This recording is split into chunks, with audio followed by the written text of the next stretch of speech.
with Local Rings Podcast. I'm here with Raging Dead, the reigning ALW hardcore champion, and EGCW. That's the one. I know it's hard. I mix that one up all the time.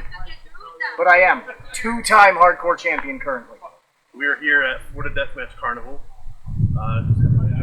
Oh yeah, I'm in. My first question I ask everybody is, what got you into wrestling? When I was 12 years old, my neighbor told me that Owen Hart died, and we should watch Monday Night Raw because they're doing a memorial about him. So I did, and then I watched people cry about their friend who died, and then somehow that made me depressed. A weird way to start. It's not the usual like, oh, my grandparents watched, my dad watched. I did find out years later my grandma watched, and she took my sister when she was younger, but she was gone by the time I would have gone. So. That's a heavy moment to come into. Yeah. I remember when Owen died. I was a big Owen Hart fan. I just watched Over the Edge last week for the first time. Really not fun to watch his blood stain on the ring. Anyway, wrestling! That's a dark time to come in. Yeah. Yes. A weird thing for a 12-year-old to just like, oh yeah, this is what I'm going to devote my life to. This moment. I remember watching that event live. Yeah. And the screen goes dark and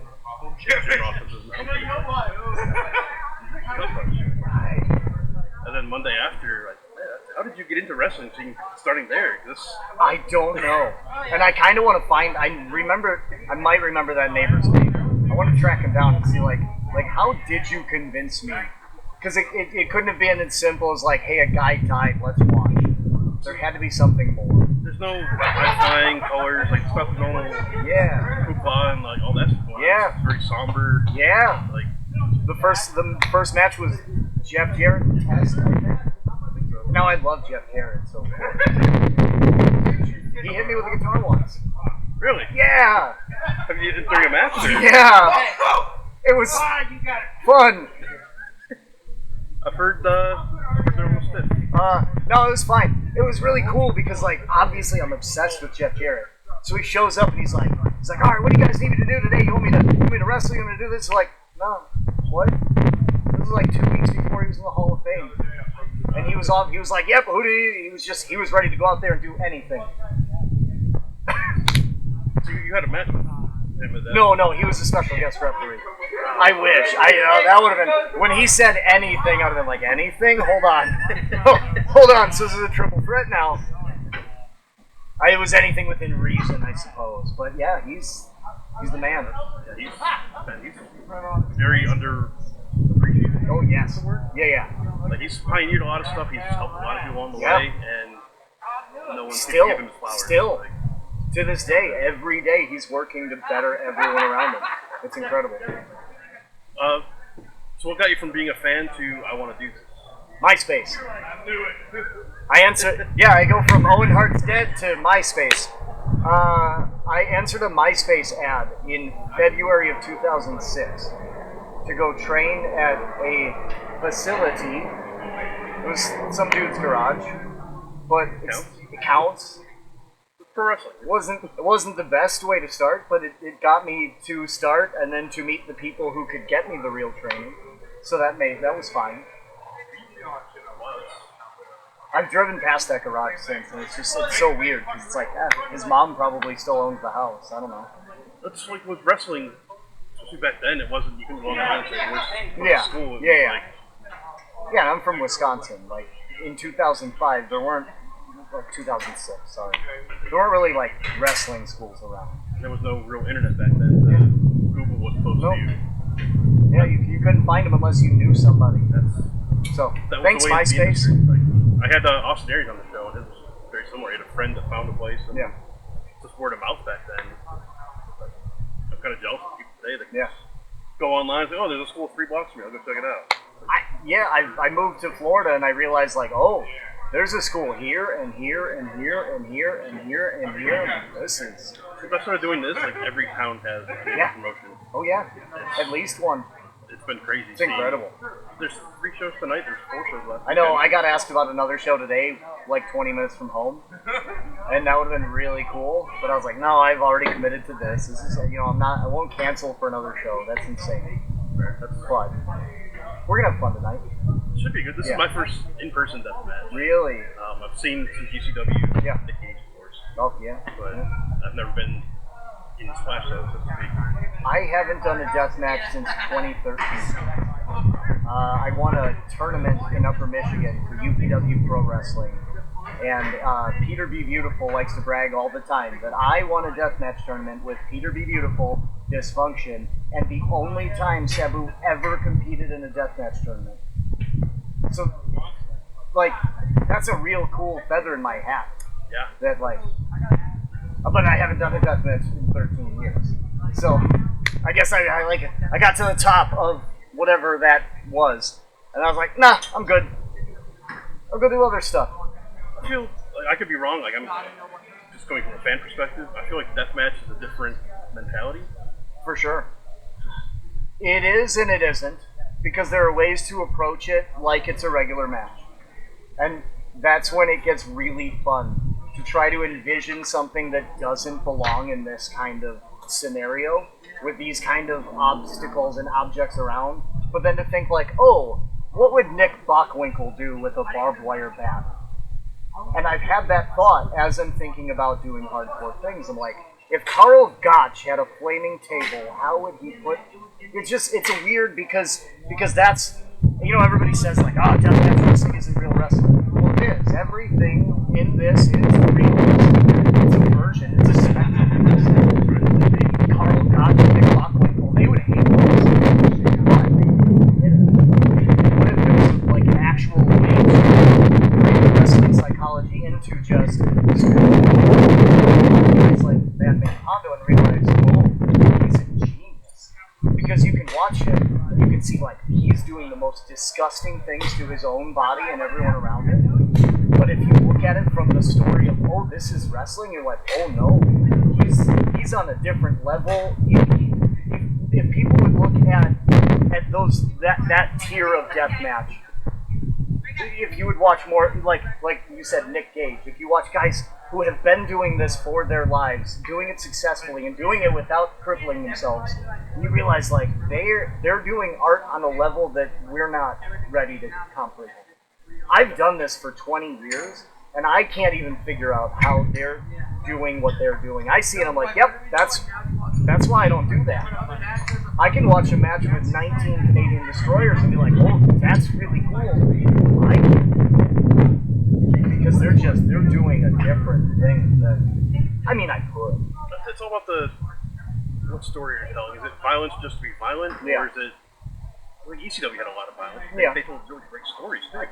ECW is my favorite. So that's right after WWF, I found ECW, and I was like, oh, okay. Like 2:30 in the morning on Monday. Yeah, like that. great. I figured out how to work a VCR. I was set. I still have some of those things. And so a lot of people I don't think they appreciated Raven and Dreamer and Sabu was a friend, and I've worked with him and against him, and I had told him many, many times how much he meant to me. And I finally got the chance to tell Raven a couple weeks ago, and that was, I was telling Peter the other day, like, that was a really emotional thing for me, because there's nobody better than Raven. I was starstruck for the first time, just Yeah. meeting him. Like, when he stuck his hand, it's like, that's Raven shaking like, my hand. Like, and that's the thing, like, I've been doing this so long, and I've been on shows, and I've worked with guys, Gangrel I've worked with, and Little Guido, and like I've Tommy Dreamer, and all of those guys, and I realized, like, oh, hey, we're here to do the same thing. But when I saw Raven, and I've met Raven before, and it didn't have that kind of impact until that day at ALW. Because I think I just realized, like, with this documentary and with his constant emergence, where he'll just show up in TNA, he'll show up in NWA, he is wrestling, and I needed to tell him how much he meant to me and to everyone. he's got a presence. Before it was too late. Because, like, I didn't get a chance to say goodbye to Sabu. When I moved to Florida, he was on an ALW show, and I was like, cool, and I sent him a message, and I was like, I'm gonna come see you. And then I had to work. I'll catch you next time. You gotta stop saying that. don't say we'll catch you next time. You know, appreciate the people who are in your lives now when you can, even from afar. That's fine, but just because you never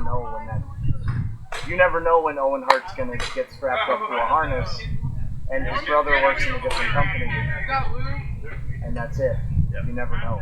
That's the like a lot of people say never meet your heroes, but you get a chance to meet your heroes. Yeah. Like even if it's a bad experience. Oh yeah.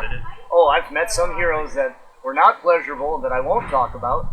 I've said one of those names already, and I'm not going to say it again. But hey, wrestling's fun. It's a spectrum. That's what you get. Sometimes, like you guys live, I don't know what kind of pain you're dealing with. I don't know what your travel schedule is. I don't know what happened at your house this week or your job this week. Like, I might just catch on a bad day. Yeah. But it's still, take that shot. Maybe have a good experience, maybe don't. If you don't, give them a second chance. Yeah. Because you don't know what people are dealing with at home, and you have no difference. Yeah, absolutely. You might have went through a hellish match last night, and I'd have no idea if I wasn't there. So maybe it's caught you at a bad time. You're pulling staples out of your back still. Like, I hope not. Man, I broke this shoulder 10 years ago. I can't reach my back with this arm. So somebody else is going to have to pull staples out of my back. I can't reach them. Is that a wrestling related? Yeah. Weirdly, I did the same move I've done with the same guy 1,000 times. TW3, VW, TNA. I was on TNA a couple weeks ago on their pay-per-view, like their opening match. I took a head scissor and went down and just all of it. Separated my shoulder, torn rotator cuff, labrum, bicep tendon, all of it, gone. Doing the same thing because, you know, when they say, this thing's fake. Well, if it's fake, how did I do the same thing the same way the 1,000th time, and that's the time I go to the hospital? I hate when you say wrestling's fake because there's predetermined. Cool. I'm not going to argue that. Yeah. But everything on TV is every form of entertainment, most forms of entertainment.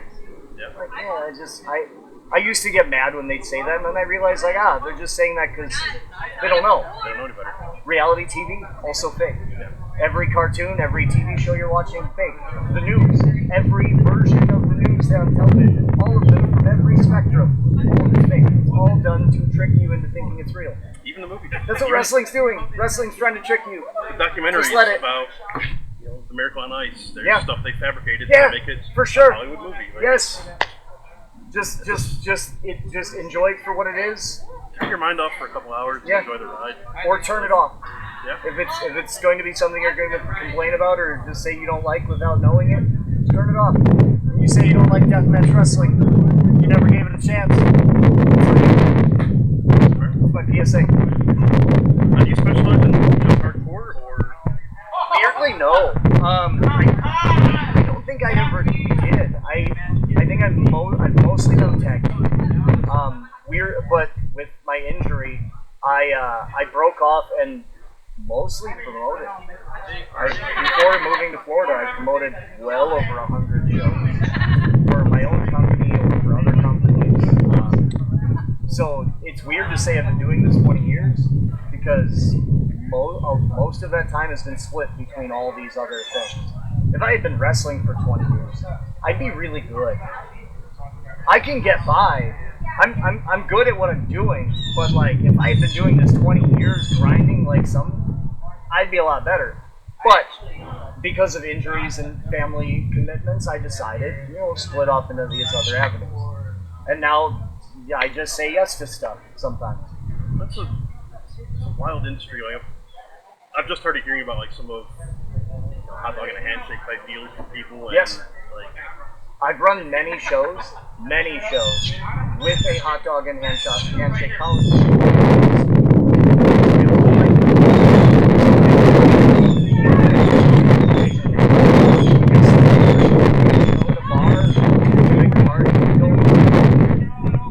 So then, like, there are ways to do a hot dog and a handshake without a benefit to people who are not getting paid you money. Honestly, I could eat more food than I could ever get paid in money, so give me food. I'm in. I did it. I've had that before. There was a show we did in Chicago every year around 4th of July. There was a block party. It was my buddy, his uncle. Hey Smash, I love you. His uncle they would do it at his house, and the whole neighborhood would come. The ring is set up in the front yard. we would have some years 100, 150 people in that front yard. We hand around a collection bucket, like it's church. Everybody's getting paid. But also, the entire house, from the front door to the back door, is tables lined up with food. And I swear to you, I ate more food that weekend than I've ever been paid in wrestling, ever, probably combined. So yes, I will work for food. Heard it here first. Nothing wrong with that. I mean, we all gotta eat. Oh man, that food is good. That was good. They had a pool too. You've been talking about ALW. You were Tommy DeVito's final opponent. Yeah, Tony Wow. DeVito, accidentally his last match. Yeah. And it was supposed to be, my understanding, it was supposed to be a quicker thing, but we wanted to keep doing it. And more importantly, he wanted to keep working with me, which meant the world to me as an ECW. I found ALW, you were the ref with one of his matches. Yeah. And that's the one. Yeah. My first ALW show. That was my official transition from referee to wrestler in ALW. Alright. Which was weird because there were like 4 other shows where I did both. Oh my god. There were shows where I would do a hardcore match and then referee. It's fine. Suspend your disbelief. It's indie wrestling. We all wear different hats. I'm crazy. Of course I'll do it. And yeah, I'd go back out there and I'm reffing and I'm like, my hip's not actually doing well, but I gotta drop down and count to 3 right now. Come on, guys. Not pleasant to do. I can imagine that. But yeah, the Tony DeVito stuff just, it was very sad, but also he seems very positive about everything. I don't want to speak for him, but he seems very positive. Like he did the things he needed to do, and he's still around. He still wants to help. He still wants to be part of every. He can still.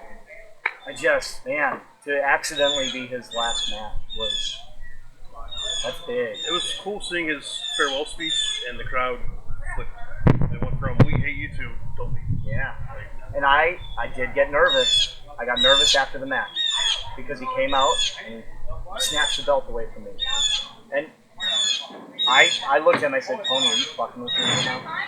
He's like, is this a shoot? I'm like, because I didn't, Tony DeVito, the character is, he would have done that, right? He would have faked a retirement and then beat the shit out of me and taken the title. And I'm seriously looking at him like, are we doing this right now? Or are you like, that's a hell of an angle to like, I'm gonna vacate the title and give it up, and then it's like, I really thought, because the prior year he was in that same match and left, and then came out after and beat up El Ridiculoso and won the title.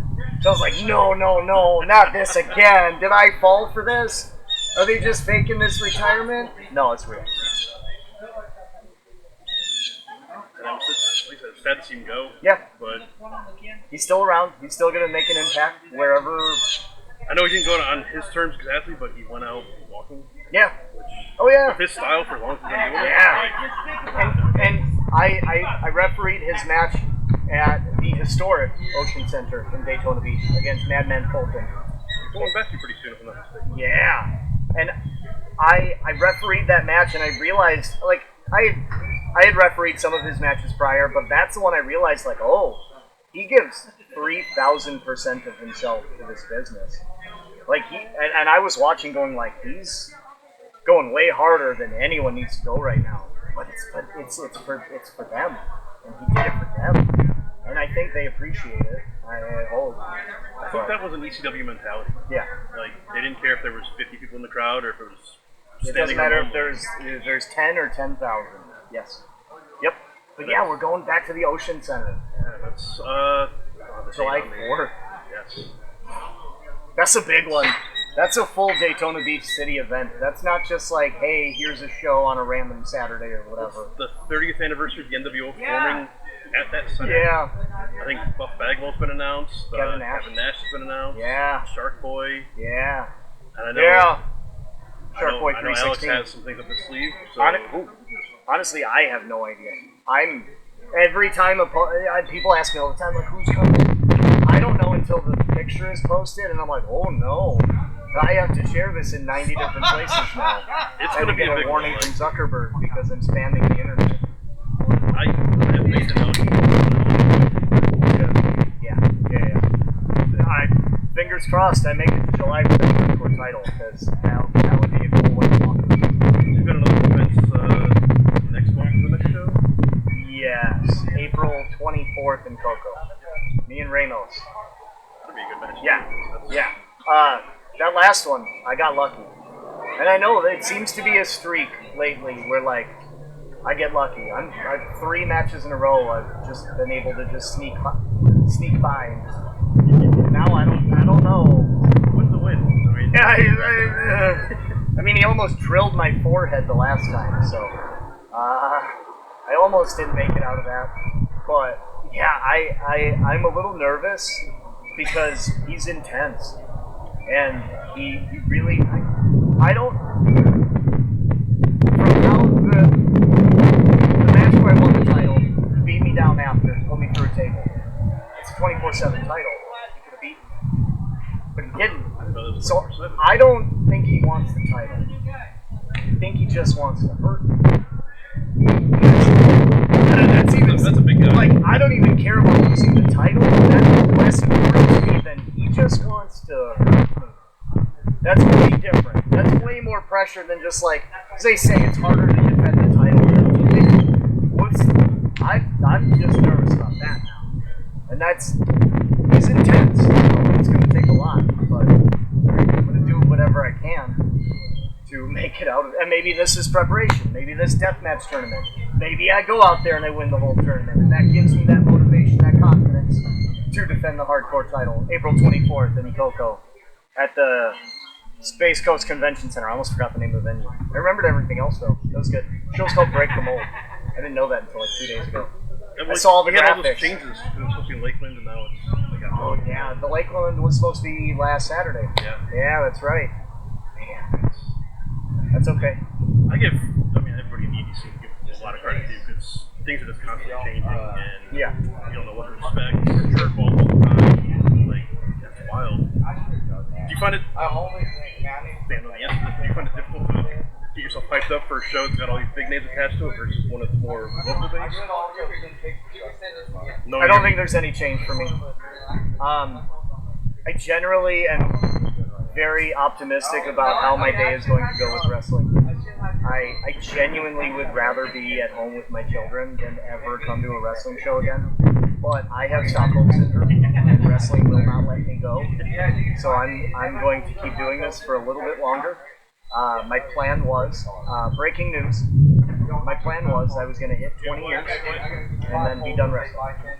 Now I would maybe wrap it, maybe do whatever, but like, I wanted to hit 20 and hit that milestone and then call it quits, not bump again. And then I took a year off in COVID, so that reset the clock. You know, like how Vince McMahon would extend a contract when somebody's out. I extended my year. So February of 2026 is going to be my last match. I'll be 40 years old. And that's it. This is it. This is the breaking news. My wife knows this. Probably like 2 of my friends. But, yeah. 1 more year. 11 more months. Let's do it. You've been doing this since you were about 20 then? The day before my 19th birthday. Yep. A year later, I broke my neck. I should have called it quits. Should have been a red flag. I don't understand how so many wrestlers have that. Like you just toss it out there. Yeah, I broke my neck that one time. Yeah, I just broke my neck. Yeah. What do you mean? Nah. I mean, I didn't like Edge or Kurt Angle or like that level break my neck. Yeah. I broke my neck in a way that I can survive my life. But you came back to this. And yeah, I came back. Like Stockholm Syndrome. A good day at the office means you're falling in your back and neck. Probably several times. Yes. Yep. Still here. 1 more year. Let's do it. I've said it many times, like wrestlers are just a different breed of humanity, in my opinion. There's something in our brains, and I know they say it's CTE and they're studying all these, sports. I don't think it's that. It's in there before CTE because you got to start it before It's there before our first concussion. Yeah. There's something chemically in our brains, maybe from just growing up watching wrestling, or maybe just the something in our brains that's not normal, and that tells us we need to do this and we need to fight through it. The day I shattered my shoulder, it was a triple threat. I could have walked away, but I had my 2 team members there because they were with me. Like I think that's dislocated. I just kept pushing on and I heard a pop, and I was like, okay guys, I gotta go back in because there's wrestling. It was stupid. I've looked back at that moment and realized that is the dumbest thing, one of the dumbest things I've ever done in my life. It's the old school mentality of the show's got to go on. And it Triple H made it famous. And it didn't have to. It was a triple threat. The other 2 could have just Nathan's hurt. Keep it going. But I just that chemical in my brain that whatever's misfiring that's not supposed to. That's what made me get that hit. That's what keeps me doing this. When I'd rather be at home with my kids. I think what keeps everybody like. I've never taken a bump in a ring. I know it's not fun. Yeah.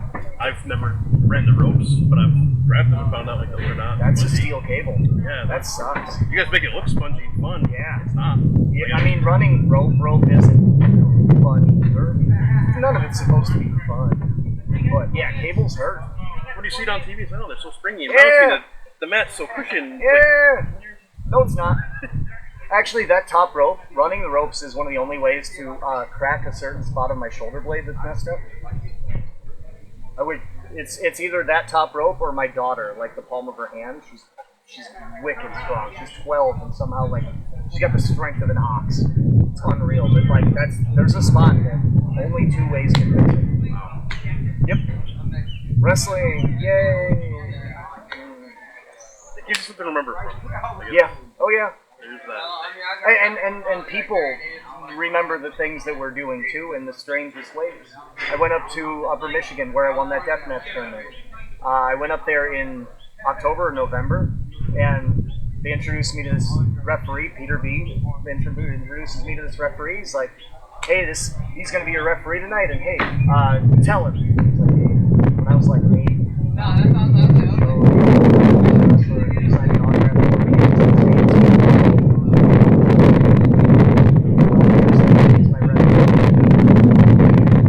So I signed a new autograph. I signed an 8x10 form again and said, "Stay in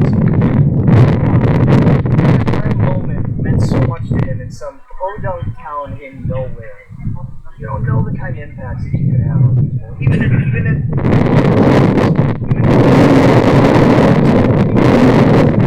October in your house, they were related to one of the dudes on the show. I can't be.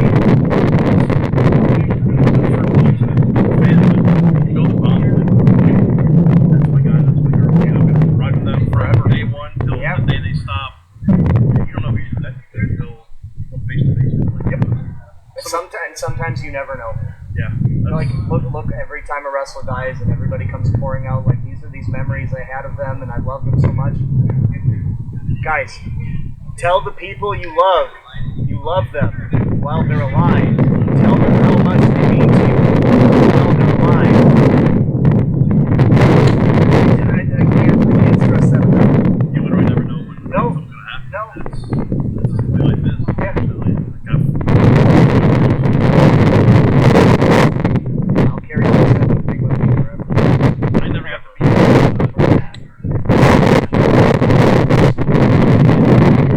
Yeah.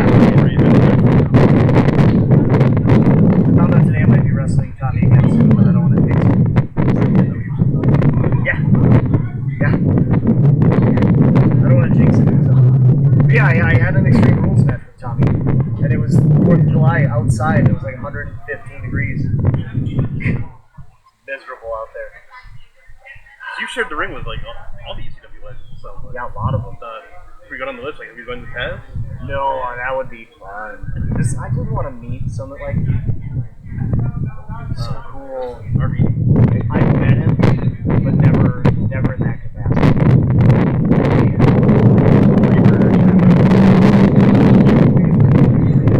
Like he was like he went for his huge inspiration because he's just this little dork who just kind of hangs around.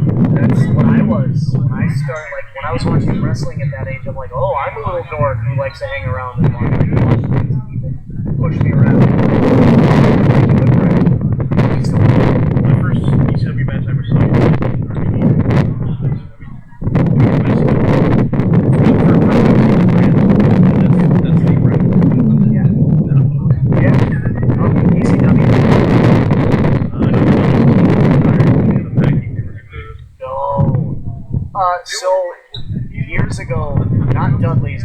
famous tag team. This dude kept hitting me. He was like, "Oh, I really want to work with your partner. Hi, Ruthless Michael Wayne, I love you. What about you guys get some Briscoes?"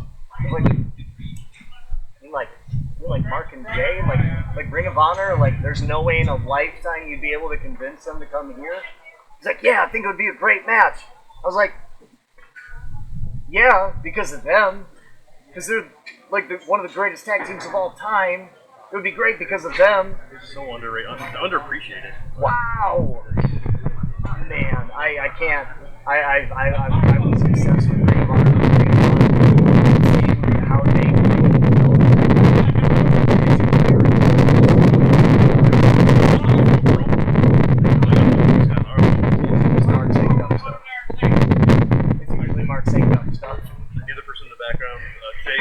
Jay's always looking serious and like, Mark's just talking about like chickens or something. Yeah, they're on a farm and talking about nothing. I don't know who these guys are, but I'm interested. Like, it doesn't even matter what they're talking about. Mark is insane and Jay is a badass. You got the team.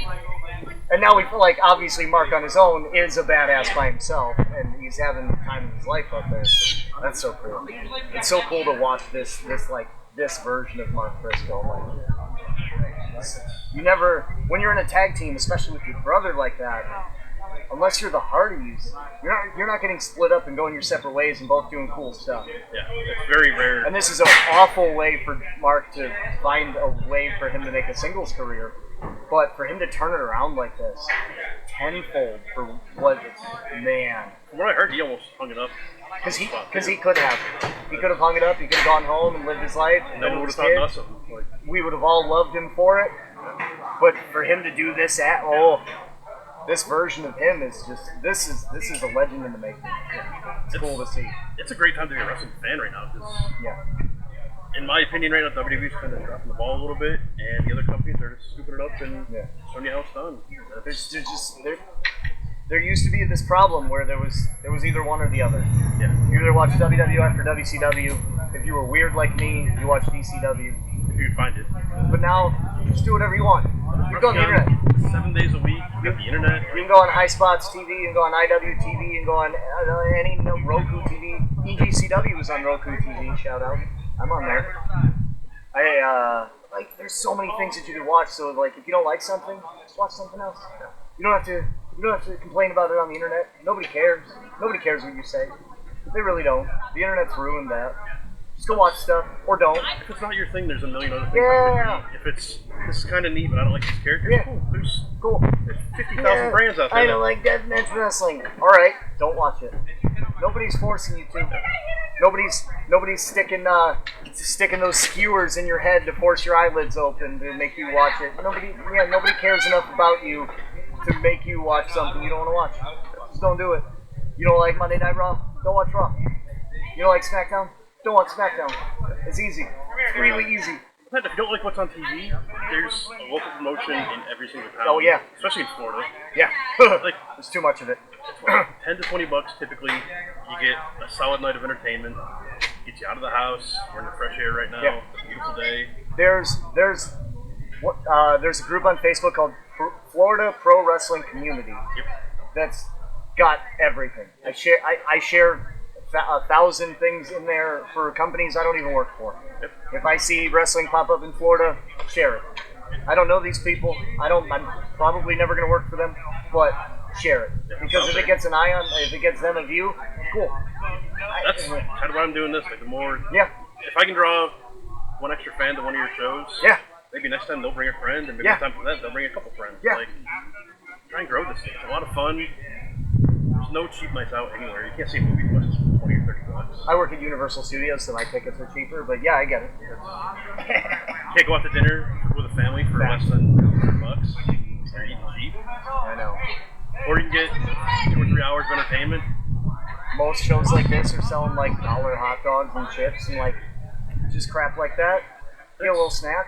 With the indie shows, it feels more like we want you here. You're welcome here. Yes. You come in, you can meet the talent before the show and after the show. Like, obviously we want your money, but primarily we want you to enjoy something. We want you here to come make some noise. Yes. Have fun. Let them. Yes. Like, it's different than the big arenas where it's like, come in, take your seat, and start. is you sitting in the dark watching commercials.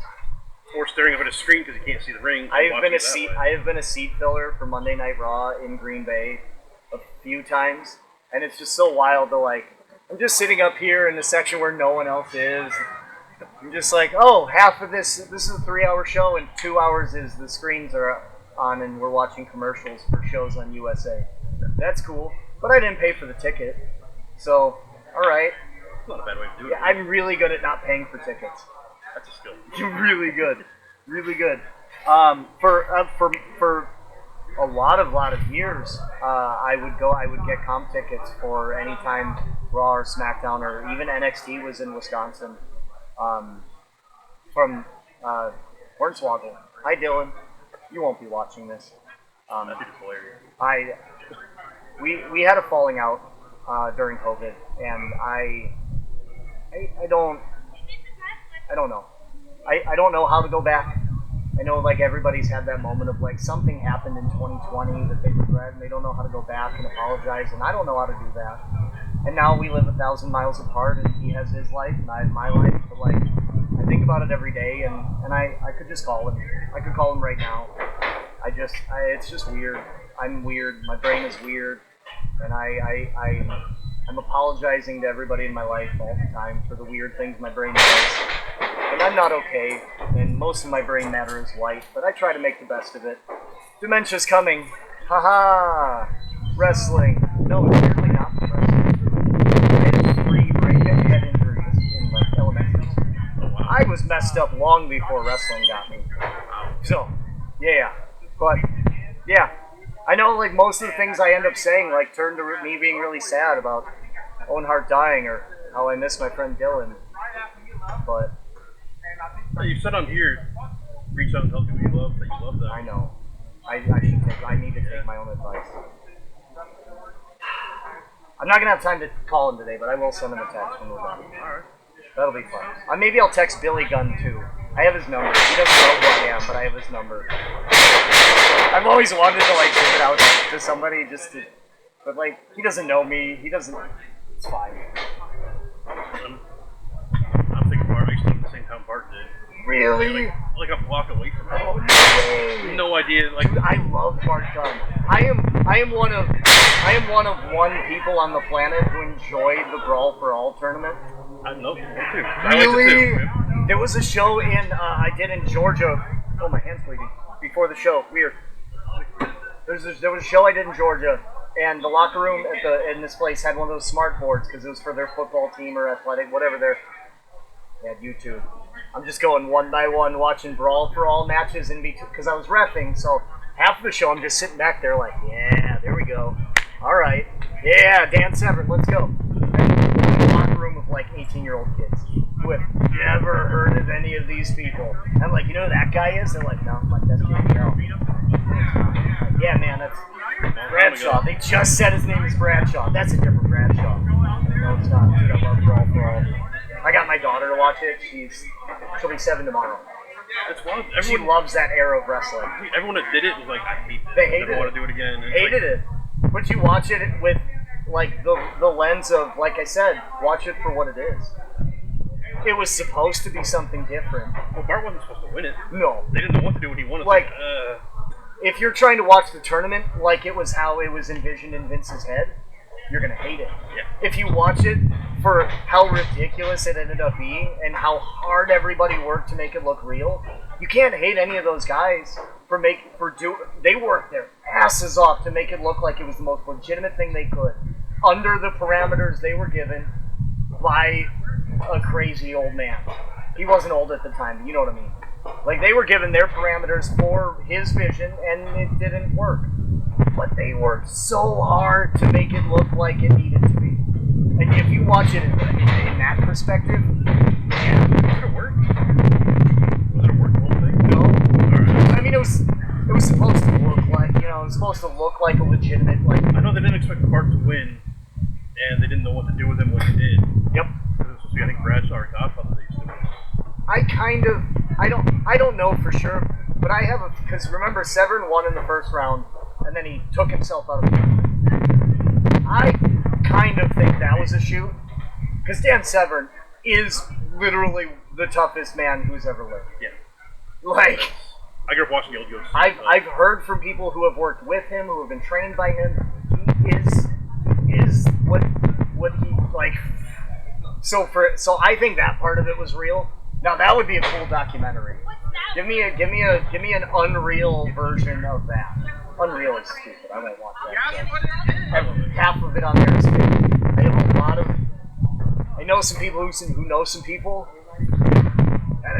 That is way more scripted than it needed to be. I kind of figured that because the camera, there's no way of being in the right place at the right time at all these. The stuff they're doing in the writer's room, none of that's real. Those whiteboards are fake. All like it, but it's It's what the internet wants you to believe. It's what the dirt sheets leak out. So here's what's going to happen at the Royal Rumble. Yeah. Here's all the entrants. Like, because if you think that show is real, then you're going to think this show is real. Ooh, there we go. Unless except you're watching it 6 months later. You don't remember SummerSlam by the time WrestleMania comes around. I don't. I don't remember all these moments, and it's cool. Even if it's only half true, it's cool hearing some of the story of how, like, Seth's big reveal when he was not injured. Yeah. That got me. Yeah. I've seen the videos of him with his daughter. It did get me because I know some people who know some people who know some people. But yeah, I understand why it got everyone. Yeah. I feel like I'm taking up all of your time here. Like, are you good to keep going, or you want to? I should probably go do some wrestling something today. I got one final question. I love it already. Wrestling's all about those big moments. Mm-hmm. Do you have a favorite moment that sticks out in your mind? Was it something you've done, or something you saw on TV, or? 2 years ago, my best friend, Smash, who I brought up earlier, we ran a promotion. We ran a promotion in Scotland called ALW.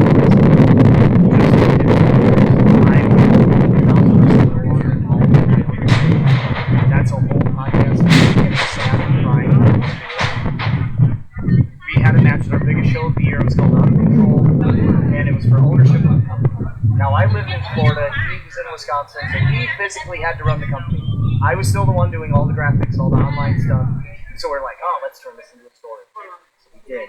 And I didn't even live there, but every show, there was a little bit of each show that was like, hey, he beat down someone, and then looked at the camera because we were doing live on YouTube, and he was talking like, in December, and it's Last Man Stand. And our ring is 12 feet. Not 18 like a normal indie.